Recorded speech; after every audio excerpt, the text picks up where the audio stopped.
For Content 2025, Mathieu Gutfin, bonjour. Bonjour. Vous êtes le fondateur de Mashup Web Social. Exactement, tout à fait. Alors Mashup, c'est quoi ?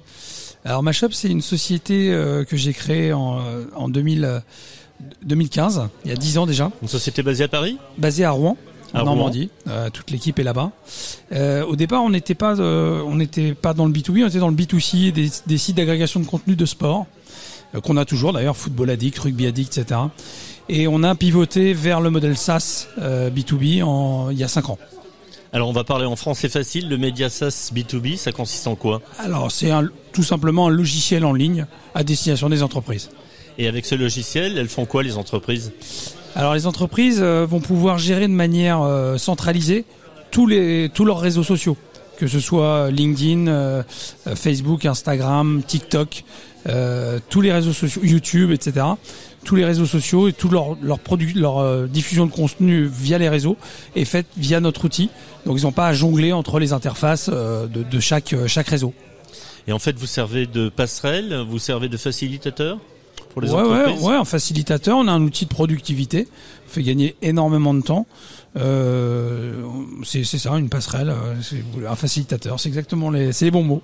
L'idée d'un outil comme ça, c'est aussi de pouvoir mieux s'adapter aux réseaux sociaux qui n'ont pas les mêmes codes, pas les mêmes formats, pas les mêmes trends, les mêmes sujets tendances.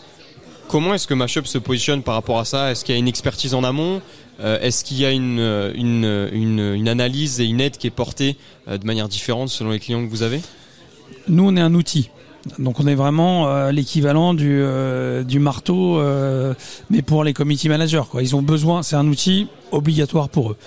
Donc l'expertise, elle est du côté de nos clients. Nous, en revanche, on leur apporte l'outil qui leur permet de faire ce qu'ils ont envie de faire le plus simplement possible. Et par rapport effectivement à la différence de contenu, l'adaptation des contenus suivant les réseaux, on a notre produit permet d'adapter le contenu, le texte, etc. suivant les réseaux. Pour donner un exemple très précis, on parlait de sport là juste avant la préparation de cette émission. Un post qui va se décliner sur 4-5 formats, c'est du temps de gagner et c'est aussi une optimisation qui est faite avec Mashup. C'est-à-dire que est-ce que vous permettez justement la possibilité de s'adapter au mieux au format ? On pense à LinkedIn et Instagram, qui sont 2 réseaux sociaux par exemple, mais qui n'ont pas beaucoup de liens entre les deux. Ça, c'est une expertise que les clients ont derrière et qui vous a été facilitée du coup avec Mashup ? Ouais, complètement. C'est adapté.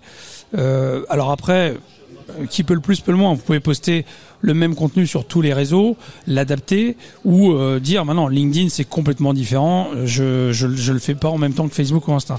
Mais moi, ce que je dis souvent à mes clients, ce qui est vrai, c'est qu'il vaut mieux poster un contenu qui est pas forcément ultra adapté sur un réseau que de rien poster du tout. L'adaptation, c'est au client de la faire ? Ouais, tout à fait. Accompagner le client. Non, c'est au client de la faire, mais c'est leur expertise. Ils sont community managers, ils connaissent ça par cœur.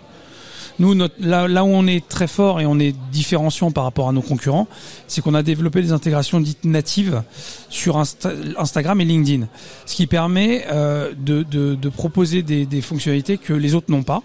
Par exemple, on peut planifier des stories Instagram via Mashup. Alors que normalement il faut aller sur l'application mobile de Mashup, d'Instagram. Et en fait via l'interface web de Mashup, on a recréé intégralement le look and feel de l'application Instagram, et donc vous faites tout ce que vous pouvez faire sur l'application Instagram via Mashup. Quels sont vos clients aujourd'hui ? Alors on a des clients très très variés parce que partout il y a des réseaux sociaux, partout il y a des community managers, il y a potentiellement besoin de cet outil.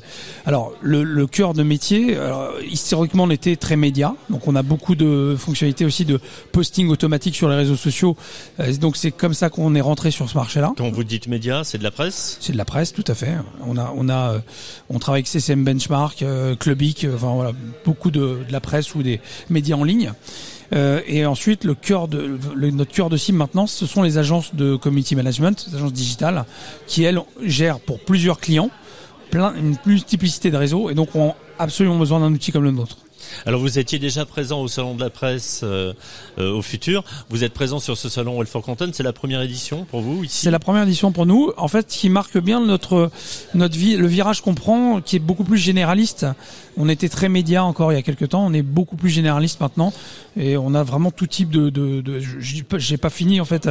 On a des clients dans l'industrie, dans le retail, On a la Fée Marabouté notamment ou Monsieur Bricolage.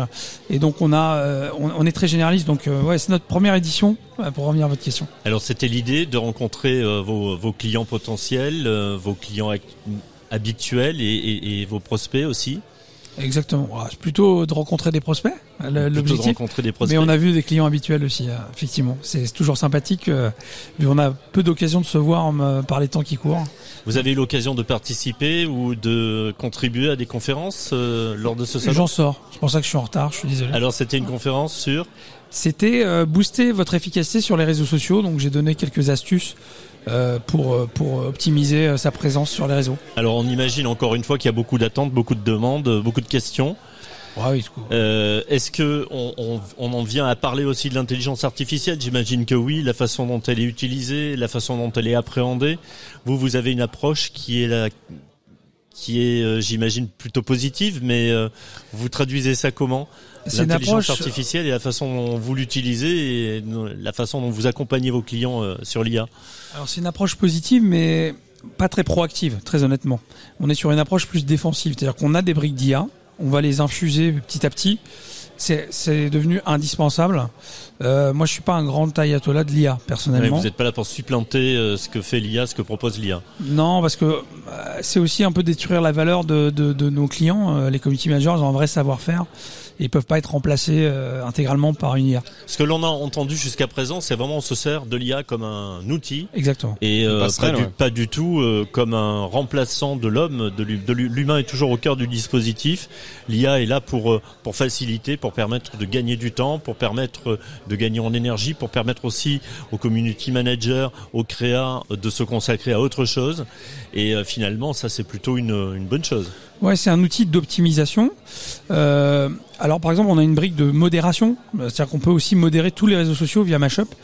Et c'est vrai que là, on va introduire l'IA pour pouvoir voir les contenus qui potentiellement ça dérape, il faut les modérer. Ça a beaucoup d'intérêt. Sur ce point aussi de personnalisation, vous parliez d'Instagram tout à l'heure, de cette capacité que Mashup a eu de recréer ce carré un peu à l'identique. Quelle expertise il faut pour développer cette adaptation et cette connaissance des réseaux sociaux pour être capable de, par exemple, reproduire à l'identique Instagram et donc avoir ce gain de temps, connaître par exemple aussi les codes de LinkedIn.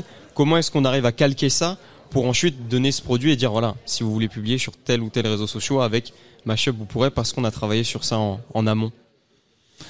C'est une connaissance des outils déjà, des outils natifs, vraiment une connaissance assez pointue, de manière à pouvoir nous récupérer ces fonctionnalités, les réapproprier. Mais encore une fois, l'expertise, la connaissance. Alors on donne des outils d'analyse aussi, j'en ai pas parlé, mais on ne fait pas que planifier, programmer sur Mashup. On peut modérer, comme je l'ai dit, et analyser aussi les résultats. Et donc l'adaptation, ce que vous allez pouvoir très facilement voir ce qui marche pas. Mais souvent, nos clients ont déjà bon niveau d'expertise des réseaux, forcément. Mathieu Gutefin, merci. Mashup, on peut vous joindre via votre site internet, j'imagine. Mashup-web.com. Très bien. Et si vous aviez un seul mot, un seul qualificatif pour parler de ce salon All for Content édition 2025, vous diriez quoi ? Intense.